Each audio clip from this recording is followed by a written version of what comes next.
Hi hello வணக்கம் மக்களே, நான் உங்கள் பாலாஜி. நம்ம இன்றைக்கி எங்கே இருக்கோன்னு பார்த்தீங்கன்னா திருச்செந்தூர் தான் போக போகிறோம். ஸோ அதனால் நான் என்ன பண்ணேன் பார்த்தீங்கன்னா, தாம்பரத்தில் ட்ரெயின் ஏறினேன். இந்த train Chendur express train evening ஒரு 4 மணி போல் இருக்கும்.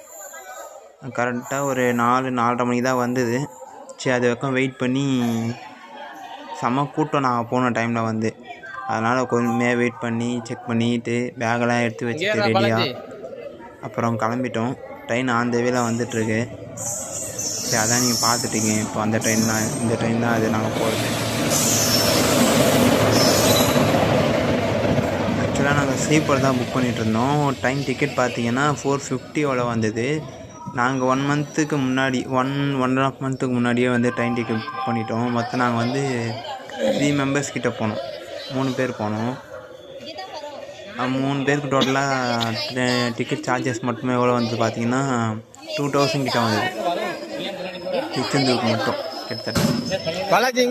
இது இல்லாமல் சாப்பாடு செலவு இதெல்லாம் வந்து நாங்கள் தனியாகவே சார்ஜஸ் பண்ணிக்கிறோம் எல்லாமே.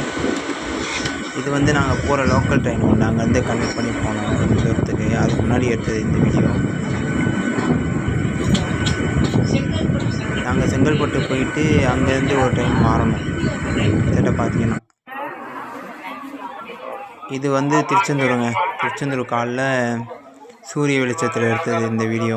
ஃபுல் அண்ட் ஃபுல்லு சூரிய வெளிச்சத்தில் எடுத்து அங்கேருந்து ஃபுல்லாக நாளிகை கிணறில் குளிச்சுட்டு இருக்கும்போது எடுத்தது இது.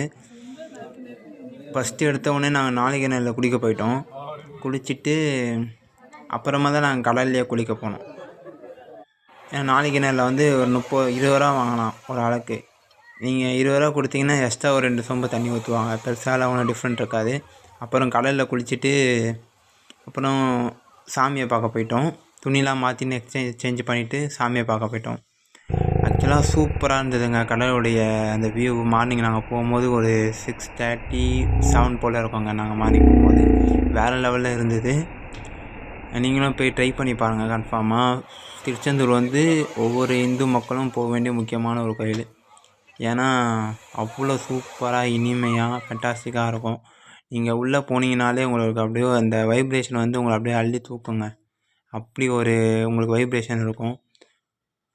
நீங்கள் மறக்காமல் திருச்செந்தூர் போங்க. அங்கே உங்களுடைய கவலைகள்லாம் கொட்டுங்க.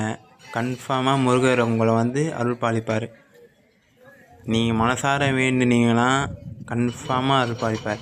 ஏன்னா முருகருக்கு மிஞ்சின ஒரு சக்தியும் கிடையாது, ஒரு தெய்வமும் கிடையாது. முருகர் தான் எல்லாமே. தமிழ் கடவுள் முருகன் தான். அதனால் முருகருடைய ஆராதனைகளையும் முருகருடைய பாட்டு எனி டைம் பாடிட்டே இருங்க. முருகர் வந்து ரொம்ப முக்கியமான ஒரு கடவுளாகிட்டார். வர வர திருச்செந்தூரில் வந்து கூட்டம் நாளுக்கு நாள் வந்துகிட்டே இருக்குது. அது என்ன பிரமிப்புன்னு தெரியல. எப்படிங்க கூட்டம் வரும்?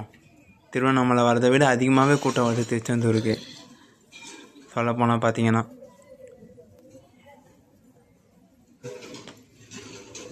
இது வந்து கோயில் பிரகாரம். நான் கோயில் பிரகாரத்தில் சுற்றிட்டு இந்த பக்கம் வந்து ஒரு ஃபோட்டோ ஒன்று எடுத்துகிட்டு கிளம்பிட்டோங்க. ஆக்சுவலாக வந்து இந்த mobile parking, bag parking, bag நம்மளுடைய பேகு லக்கேஜ் எல்லாம் அதுக்கெல்லாம் 10 ரூபா வாங்குறாங்க. மொபைல் ஃபோனுக்கு 10 ரூபா வாங்குறாங்க, சார்ஜ் பண்ணுறாங்க. இது நீங்கள் சேஃபாக வச்சுட்டு போகலாம். அவங்களுக்கு ஒரு டோக்கன் ஒன்று கொடுப்பாங்க. அந்த டோக்கனை நீங்கள் வாங்கிட்டு வந்து ரெடி பண்ணி வச்சுக்கலாம். நீங்கள் போகும்போது அந்த டோக்கனை கொடுத்தீங்கன்னா கொடுத்துருவாங்க. உங்களுக்கு மொபைல் ஃபோனும் உங்களுக்கு அந்த பேக்கேஜும் கொடுப்பாங்க. எக்ஸ்ட்ரா காசு அமௌண்ட்டு கேட்பாங்க. உங்களுக்கு கொடுக்குறதா இருந்தால் நீங்கள் கொடுக்கலாம். ஏன்னா அவங்களுடைய செலவுக்கு கேட்பாங்க, கொடுக்கலாம். ஃபைனலாக வந்து இங்கே ஸ்ட்ரெயிட்டாக போகிற வழியில் பார்த்தீங்கன்னா இதுதாங்க கோயில் கோபுரம். இங்கே பாருங்கள், அட்டகாசமாக தெரியுது பாருங்கள் கோயில் கோபுரம். நான் உங்களுக்கு ஃப்ரெண்ட்லேயே கோயில் கோபுரம் காமிச்சிருப்பேன். இது இங்கே பேக் சைட்லேருந்து கடல் பக்கத்துலேருந்து எடுக்கும்போது இன்னும் கொஞ்சம் அழகாக இருக்கும். இப்படியே ஃப்ரெண்டில் கொஞ்சம் போனீங்கன்னா ஃபுல்லாக கடல் தான். கடல் உங்களுக்கு தெரியும்னு நினைக்கிறேன். இன்னும் கொஞ்சம் ஃப்ரெண்டில் போனீங்கன்னா அன்னதானம் கூட ஒன்று இருக்கும். அதுவும் இன்னும் சூப்பராக இருக்குங்க. அன்னதானம் கூட நீங்கள் ஃப்ரீயாக சாப்பாடு சாப்பிட்லாம்.